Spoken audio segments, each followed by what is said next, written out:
2018 में ये ज़मीन खरीदी थी, रजिस्ट्री कराई थी इसकी और कोर्ट से बाकायदा कचहरी से हमारी लिखा पड़ी हुई थी, दाखिल खारिज हुआ हमारा और हमने इसका नक्शा भी पास करवाया, इस पर हमने लोन भी करवाया, सारा सब कुछ हमने लीगल प्रोसेस की। इसमें जो भी करनी चाहिए एक आम आदमी को घर बनवाने से पहले हमने सब कुछ वो सब किया। और अब जो हमारा बनने लगा, लेंटर हमारा पड़ गया तो आगे बोल दिए कि यहाँ पर तालाब था, 3 महीने से बन रहा था, तब किसी ने नहीं कहा कि यहाँ पे आपका इलीगल वर्क हो रहा है। अगर इलीगल था तो हमारे ये पेपर्स क्यों हमारे अप्रूव हुए, क्यों हमारे पास हुए सारी चीज़ें।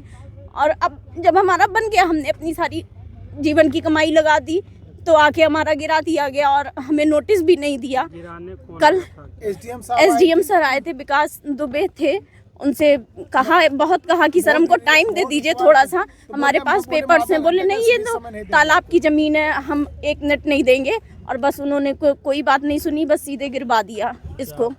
तो हम हाई कोर्ट में जाएंगे, हमारे पास जब सारे लीगल पेपर्स हैं तो हम किसी से डरेंगे नहीं, किसी से पीछे नहीं हटेंगे। हम हाई कोर्ट में जाएंगे और हमें इंसाफ चाहिए। हम योगी जी से, मोदी जी से यही कहते हैं कि हमको इंसाफ चाहिए। हमें हमारी जब ज़मीन अगर गलत होती तो फिर क्यों हमारे ये सारे पेपर्स पास हुए, क्यों हमारे हुए, उनकी सबकी कार्रवाई होनी चाहिए, सबकी जांच होनी चाहिए। पूरी हम जांच की मांग करते हैं कि सारा हमारी इसकी जांच हो, तहकीकात हो और हमारे पेपर्स चेक किए जाएं, सब कुछ देखा जाए और जो भी हमें न्याय। मनीषा गुप्ता। बिहार पटना के रहने वाले हुए 2021 में हमने ज़मीन लिया था। ये 3800 स्क्वायर फीट ज़मीन थी। किससे लिया था? ये हम पुरुषोत्तमाचार्य जी, मौर्य साहब और एक आदमी और थे, तीनों से बैनामा लिए थे 2021 में। कल हुई क्या कि करीब हम महीनों दिन से यहाँ बाउंड्री वाल वगैरह कर रहे थे। 7 फीट हमारी बाउंड्री उठ चुकी थी। शाम में जो है कि नहीं, एक आदमी आते हैं, बोलते हैं कि आप काम को बंद कर दीजिए। हुआ कि भाई वजह क्या है, सो हम बंद कर दें।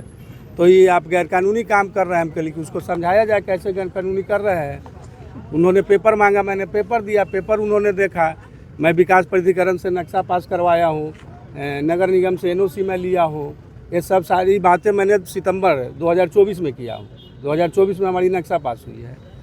फिर उसके बाद किसी पदाधिकारी से हमको बात करवाते हैं, पूछते हैं कि क्या नाम हुआ, कैसे हुआ। उसके बाद में बोलते हैं कि आधा घंटा के अंदर में आप अपने बाउंड्री को अपने से ढा दो, नहीं तो तुम्हारे ऊपर मुकदमा किया जाएगा। तो हमने बोला साहब मैंने तो बैनामा लिया है, अगर मैं गलत हूँ तो उसके लिए हमको चांस दिया जाए। हम पेपर दिखलाते हैं, हर चीज़ आपसे यह करते हैं, फेस टू फेस मिलते हैं। उन्होंने कोई चांस नहीं दिया। एक ही बार में जो है करीब 6 बजे करीब में JCB आती है हमारी प्लॉट पर और उसके बाद हमारी बाउंड्री को 7 फीट का बाउंड्री जो बना हुआ था उसको ढा दिया जाता है। और उसके बगल में एक मकान बना हुआ था। कितने की ज़मीन थी? तकरीबन हम 1,80,00,000 रुपये में लिए थे। कितनी ज़मीन? ये ज़मीन हम टोटल 11,000 स्क्वायर फीट लिए थे। जी मेरा नाम विमलेश सिंह हुआ। कहाँ के रहने वाले? हम बिहार पटना से हैं और बगल में एक